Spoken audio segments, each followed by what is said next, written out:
दुनिया का सबसे खुशहाल देश कौन सा है? इस सवाल का जवाब है फिनलैंड। जी हां, सबसे खुशहाल देश की रैंकिंग में फिनलैंड लगातार 5वें साल अव्वल है। इसके साथ ही शीर्ष 5 देशों में डेनमार्क, आइसलैंड, स्विट्जरलैंड और नीदरलैंड शामिल हैं। सबसे ज्यादा चौंकाने वाली बात यह है कि हमारा पड़ोसी मुल्क पाकिस्तान भी हमसे आगे निकल गया है। क्या है पूरी खबर, देखते हैं ये रिपोर्ट। मोदी सरकार देश में हालात सुधरने के चाहे लाख दावे करती हो, लेकिन सच्चाई इसके बिल्कुल उलट है।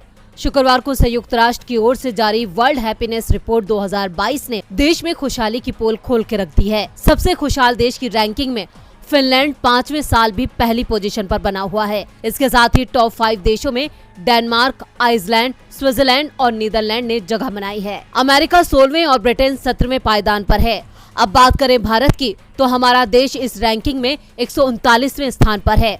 सबसे खास और चौंकाने वाली बात यह है कि पड़ोसी मुल्क पाकिस्तान 121वें स्थान पर है। शुक्रवार को जारी हुई लिस्ट में सर्बिया, बुल्गारिया और रोमानिया कुछ ऐसे मुल्क हैं जहां बेहतर जीवन जीने के हालात काफी सुधरे हैं। वहीं लेबनान, वेनेजुएला और अफगानिस्तान ऐसे देश हैं जो कि इस लिस्ट में अंतिम पायदान पर हैं। लेबनान इन दिनों आर्थिक मंदी का सामना कर रहा है।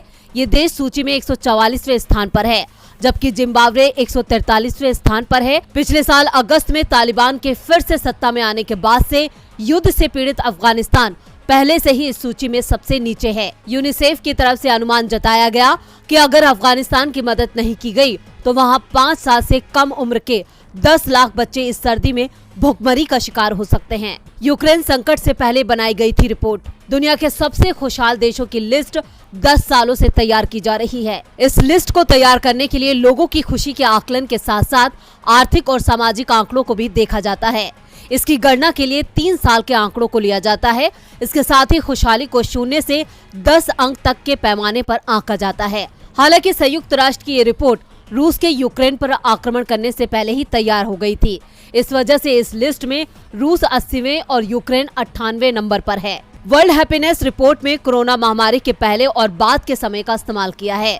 वहीं लोगों की भावनाओं का तुलनात्मक अध्ययन करने के लिए सोशल मीडिया से भी आंकड़े जुटाए गए हैं। सूची में शामिल 18 देशों में चिंता और उदासी में वृद्धि देखी गई, लेकिन क्रोध की भावना में गिरावट देखी गई है। जहां तक भारत का सवाल है, तो इस लिस्ट में पाकिस्तान से भी पिछड़ जाना ये बतलाता है कि मोदी सरकार के 8 साल के कार्यकाल में अच्छे दिन अब तक नहीं आए हैं।